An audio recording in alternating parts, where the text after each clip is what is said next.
પંચમહાલ જિલ્લા પંચાયતની 38 બેઠકો માટે ભાજપે પોતાના ઉમેદવારો જાહેર કર્યા। ભારતીય જનતા પાર્ટી એ પંચમહાલની અંદર કે જ્યાં આદિવાસી વિસ્તાર અંકે કરવા માટે આમ આદમી પાર્ટી અને કોંગ્રેસ સામે હવે પોતાના ઉમેદવાર છે તે જાહેર કરી દીધા છે। ગોગંબા બેઠક છે તેના 26, ગોધરાના 32, હાલોલ, કાલોલ, ફતેપુર સહિતના જે તાલુકા પંચાયતની બેઠકો છે તેના તમામના ઉમેદવારો છે તે જાહેર કર્યા છે। નવા ઉમેદવારોના નામની પણ જાહેરાત કરી છે। કાલોલ થી 24 તાલુકા પંચાયતના ઉમેદવારોના નામ જાહેર કરવામાં આવ્યા છે। સેન્સ પ્રક્રિયા ભાજપ દ્વારા કરવામાં આવી હતી ત્યારથી પોતપોતાની રીતે કોઈક ધારાસભ્ય, સાંસદ અને અન્ય કોઈ નેતાઓના કોન્ટેક્ટથી પોતપોતાની જે લોબિંગ છે એ ચલાવી રહ્યા હતા। પંચમહાલ જિલ્લાની અંદર જે યાદી છે એ પણ વહેલી જાહેર કરવામાં ન આવી હતી। તો કેટલાક એવા ઉમેદવારો છે જે કે જે 3 ટર્મથી જે ચૂંટણી લડતા હતા, 60 વર્ષની જે ઉંમર હતી, એવા કેટલાક નેતાઓ છે, એવા નેતાઓની જે ટિકિટ છે એ પણ જે કપાઈ છે અને અંત સમયમાં પણ કેટલાક નામો બદલાયા છે। તો કઈ ખુશી કઈ ગમ જેવો માહોલ હાલ તો જોવા મળી રહ્યો છે। આદિવાસી વિસ્તારને હવે વિકાસથી વંચિત ના રહી જાય તેના માટે ભારતીય જનતા પાર્ટી આ વખતે ત્યાં અલગ રણનીતિના આધારે ચૂંટણી લડવા માટે ઉતરવાની છે। આખો વિડીયો જોતા પહેલા હજુ પણ અમારી ચેનલને સબસ્ક્રાઇબ નથી કરી તો યુટ્યુબ પર સબસ્ક્રાઇબ કરો અને ફેસબુક અને ઇન્સ્ટાગ્રામ પર ફોલો કરો।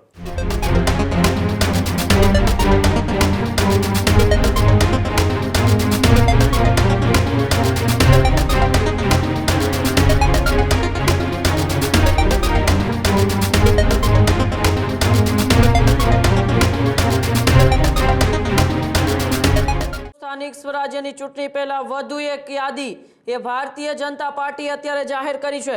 ભાજપે સ્થાનિક સ્વરાજ્યની ચૂંટણીની વધુ એક યાદી જાહેર કરી। પંચમહાલ જિલ્લા પંચાયતની 38 બેઠકો માટે ભાજપે પોતાના ઉમેદવારો જાહેર કર્યા। ઘોઘંબા તાલુકા પંચાયતની 26 બેઠકો માટે ભાજપના ઉમેદવારો જાહેર, તો ગોધરા તાલુકા પંચાયતની પણ 32 બેઠકો માટે ભાજપના ઉમેદવાર જાહેર કરાયા છે। હાલોલ તાલુકા પંચાયતની 24 બેઠકો માટે પણ ભાજપના ઉમેદવારો અત્યારે જાહેર કરાયા છે, તો જાંબુઘોડા તાલુકા પંચાયતની 16 બેઠકો માટે પણ ભાજપના ઉમેદવારો જાહેર થઈ ચૂક્યા છે। કાલોલ તાલુકા પંચાયતની એ 24 બેઠકો માટે ભાજપના ઉમેદવારો જાહેર, તો મોરવા હડફ તાલુકા પંચાયતની એ 24 બેઠકો માટે ભાજપના ઉમેદવારો જાહેર થયા છે, તો શહેરા તાલુકા પંચાયતની 28 બેઠકો માટે ભાજપના ઉમેદવાર જાહેર, અને સાથે સાથે ગોધરા નગરપાલિકાની એ જેટલી બેઠકો છે તેમાં પણ ભાજપના ઉમેદવારો જાહેર કરી દેવામાં આવ્યા છે।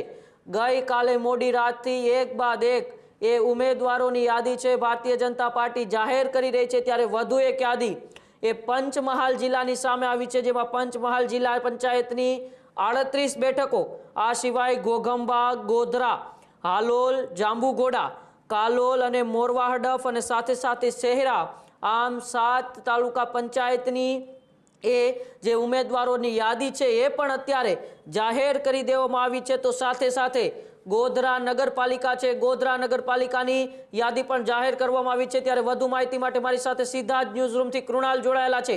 કૃણાલ, ગઈકાલથી જ ન્યૂઝરૂમ એ સતત એક્સક્લુઝિવ ઉમેદવારોની યાદી એ દર્શકોને બતાવી રહ્યું છે। ફરી એક મોટી યાદી ભાજપની પંચમહાલ જિલ્લાની એ અત્યારે જાહેર થઈ છે। પંચમહાલ જિલ્લામાં સ્થાનિક સ્વરાજ્યની ચૂંટણીમાં ક્યાં ક્યાં મૂર્તિયાઓને ભારતીય જનતા પાર્ટી મેદાને ઉતાર્યા છે? બિલકુલ ઉમંગ, વાત કરવામાં આવે તો પંચમહાલ કે જ્યાં ભારતીય જનતા પાર્ટીએ તમામ જિલ્લા પંચાયત, તાલુકા પંચાયતના ઉમેદવારો છે તે જાહેર કરી દીધા છે। જિલ્લા પંચાયતના 38 ઉમેદવારોના નામ એ ભારતીય જનતા પાર્ટીએ છેલ્લી ઘડીએ ફાઇનલ કર્યા છે। ભારતીય જનતા પાર્ટી એ પંચમહાલની અંદર કે જ્યાં આદિવાસી વિસ્તાર અંકે કરવા માટે આમ આદમી પાર્ટી અને કોંગ્રેસ સામે હવે પોતાના ઉમેદવાર છે તે જાહેર કરી દીધા છે।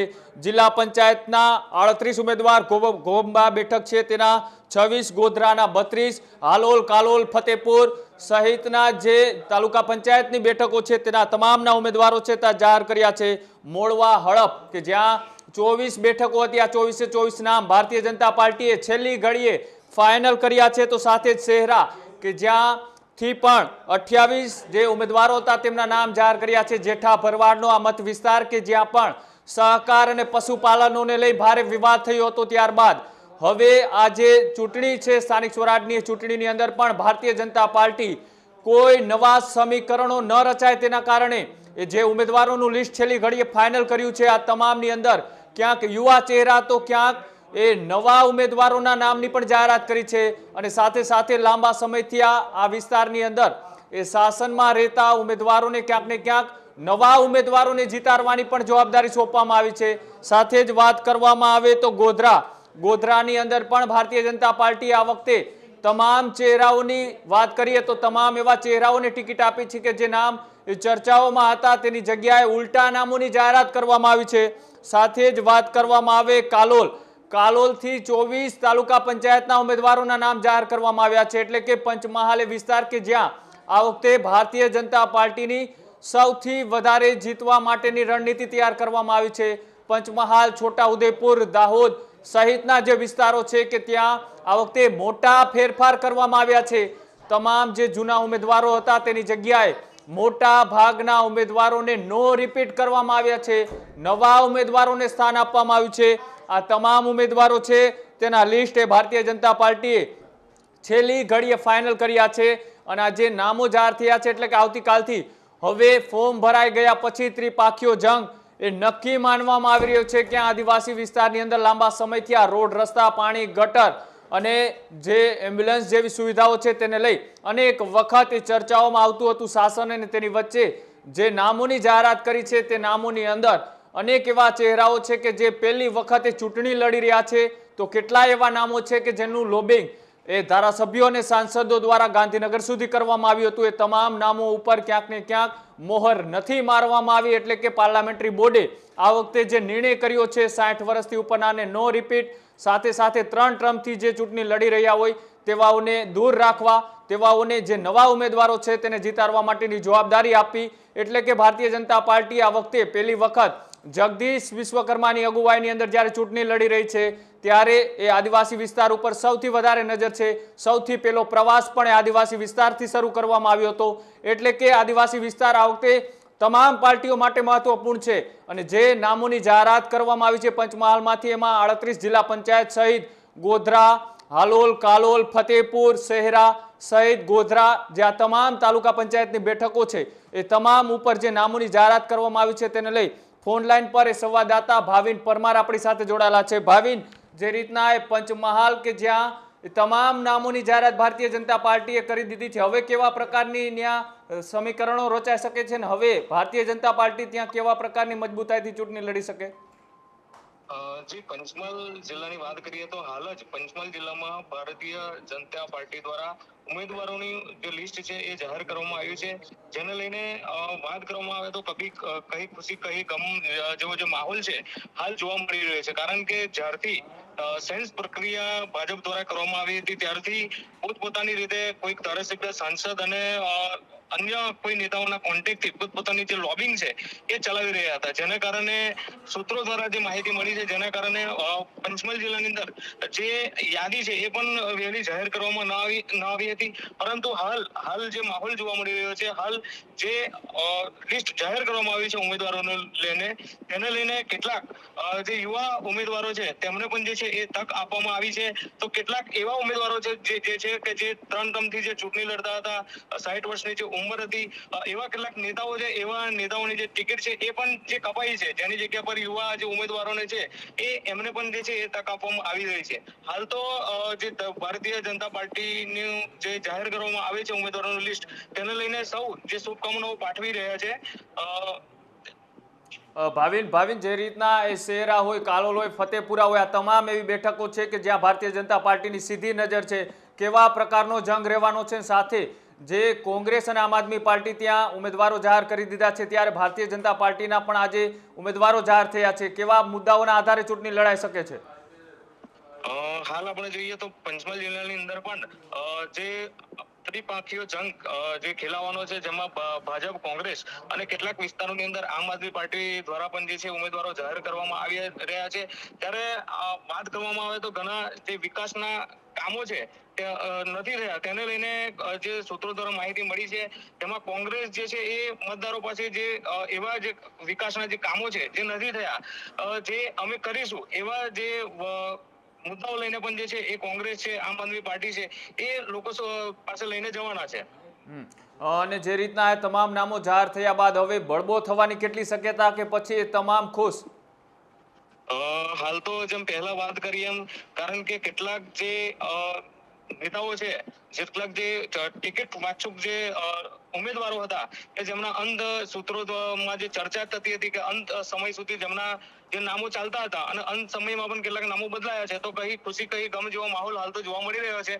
પરંતુ ભારતીય જનતા પાર્ટી દ્વારા જે ઉમેદવારોની લિસ્ટ જાહેર કરવામાં આવી છે તેને લઈને જે બધાએ વધાવી લીધું છે અને હાલ કોઈ એવો માહોલ જોવા મળ્યો નથી. જી જી બિલકુલ, આભાર જોડાવા બદલ. તો જે રીતના એ પંચમહાલ વિસ્તાર કે જ્યાં એ તમામ નામોની ભારતીય જનતા પાર્ટીએ જાહેરાત કરી અને ત્યારબાદ હજુ પણ અનેક એવા નામો છે તે જાહેર કરવાના બાકી છે. સૌથી વધારે નજર એ આદિવાસી વિસ્તાર પછી હોય તો એ સૌરાષ્ટ્ર ઉપર છે. આદિવાસી વિસ્તારનું એ ચિત્ર એ ભારતીય જનતા પાર્ટીએ ક્લિયર કર્યું છે. ભલે છેલ્લી ઘડીએ પત્તા ખોલ્યા પણ કોઈ વાદ ન થાય, કોઈ વિવાદ ન થાય, કોઈ નારાજ ન થાય, કોઈ બળવો ન થાય, તમામ વસ્તુઓનું ધ્યાન રાખી અને જે ભારતીય જનતા પાર્ટીની પાર્લામેન્ટરી બોર્ડે છેલ્લી એટલે કે આખરી રાત સુધી એ તમામ મથામણો છે, તમામ ઓપરેશનો છે તે પાર પાડ્યા અને ત્યારબાદ એ આ નિર્ણય છે તે જાહેર કરવામાં આવ્યો છે. એટલે કે તમામના નામોની જાહેરાત કરી દેવામાં આવી છે. સાંસદ, ધારાસભ્યો, પૂર્વ જિલ્લા પંચાયતના પ્રમુખ સહિતના લોકોની આમાં ક્યાંક ને ક્યાંક વાતચીત કરીને તેમને સમજાવવાનો પ્રયત્ન પણ કરવામાં આવ્યો હતો.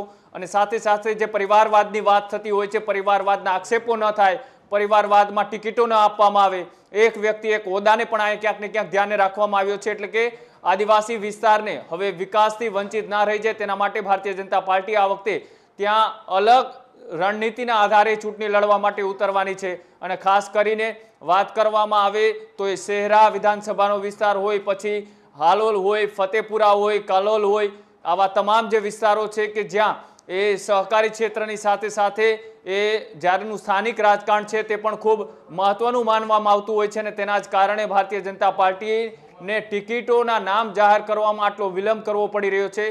કેમ કે ત્યાં અનેક એવા નેતાઓ છે કે જે લાંબા સમયથી આ શાસનોમાં છે, કેટલા એવા નેતાઓ છે કે જેના આમાં પત્તાએ કપાવવાના નક્કી માનવામાં આવતા હતા, કેટલા એવા વ્યક્તિઓ હતા કે તેઓએ પરિવાર માટે ટિકિટો માગી હતી. અને ભારતીય જનતા પાર્ટી કે જેને આ વખતે એક સ્પષ્ટ મેસેજ આપ્યો છે કે ન પરિવારવાદ કે ન જે નિયમો બનાવ્યા છે તેની વિરુદ્ધ જઈને ટિકિટ, અને એના જ કારણે આ વિલંબ થયો. અને ત્યારબાદ જ્યારે અંતે ભારતીય જનતા પાર્ટી આદિવાસી વિસ્તારનું એ ચિત્ર ક્લિયર કરી દીધું છે. તમામ ઉમેદવારોના નામ એક બાદ એક જાહેર કરવામાં આવી રહ્યા છે. આજ સાંજ સુધીની અંદર આખા ગુજરાતના લગભગ મોટા ભાગના વિસ્તારોની તાલુકા પંચાયત, જિલ્લા પંચાયત, નગરપાલિકા અને મહાનગરપાલિકાના નામ છે તે જાહેર કરી દેવામાં આવશે. અને તેના જ કારણે અત્યારે સૌ કોઈની નજર એ હોય તો એ ભારતીય જનતા પાર્ટીના જે નામો જાહેર થઈ રહ્યા છે તેની ઉપર છે. કેટલા એવા વ્યક્તિઓ છે કે પોતે નક્કી માનતા હતા કે મારું નામ એ ફાઇનલ છે, પણ અંતિમ ઘડીએ એવા અનેક ચહેરાઓ છે તેની ટિકિટ કપાય છે. અને જે વ્યક્તિ એ માત્ર દાવેદારી નોંધાવી હતી, સેન્સ પ્રક્રિયાની અંદર ભાગ લીધો હતો, તેવા લોકોના ભૂતકાળ અને તેમની કામગીરીના આધારે ભારતીય જનતા પાર્ટી આ વખતે ટિકિટ આપી છે. એટલે કે ન માત્ર નેતાઓ પણ કાર્યકર્તાઓને પણ ભારતીય જનતા પાર્ટી આ વખતે ધ્યાનમાં લીધા છે અને તેની જ કામની એ કામગીરી છે તેના આધારે તેઓને ટિકિટ છે તે આદિવાસી વિસ્તારોની અંદર આપવામાં આવી છે. એટલે કે આ વખતે ભારતીય જનતા પાર્ટી કે જે આદિવાસી વિસ્તારની અંદર એ નવી રણનીતિ સાથે ઉતરી છે, તેના આટલી ફોર્મ્યુલાના સાથે ઉતરી છે. જોવાનું રહેશે કે આ ત્રિપાખિયા જંગમાં ભારતીય જનતા પાર્ટી કેટલી મજબૂતાઈથી એ પંચમહાલની અંદર જીતીને આવે છે અને ત્યાં કેવા પ્રકારના સમીકરણો, કેવા પ્રકારના મુદ્દાઓ આધારિત એ ચૂંટણી છે એ ઉમંગ ત્યાં લડાય છે. જી બિલકુલ, આભાર કૃણાલ સમગ્ર માહિતી બદલ ને અમારી સાથે જોડાવા બદલ. તો જે પ્રકારે અત્યારે એ પંચમહાલથી એક બાદ એક એ જિલ્લા પંચાયત, તાલુકા પંચાયતની યાદીઓ પણ બહાર આવી છે. જિલ્લા પંચાયતમાં પણ 34 જેટલા નામો એ બહાર આવ્યા છે. તાલુકા પંચાયત જે અલગ અલગ ગોધરા છે, શહેરા છે, આ તમામ તાલુકા પંચાયતના ઉમેદવારોને સાથે સાથે પંચમહાલમાં આવતી એ ગોધરા નગરપાલિકાના પણ એ તમામ વોર્ડના ઉમેદવારો અત્યારે જાહેર કરી દેવામાં આવ્યા છે. અને એ સંભાવનાઓ પણ દર્શાવવામાં આવી રહી છે કે આજે સાંજ સુધીમાં ભારતીય જનતા પાર્ટી તેમના તમામ ઉમેદવારો છે એ જાહેર કરી દેશે. તમામ ઉમેદવારોની જે યાદી છે જાહેર કરી દેશે, કારણ કે આવતીકાલે એ ફોર્મ ભરવાની અંતિમ તારીખ છે. એટલે કે આજ મોડી સાંજ સુધીમાં તમામ આખા રાજ્યના અલગ અલગ જિલ્લાઓ છે તેમની યાદીઓ જાહેર થઈ જશે.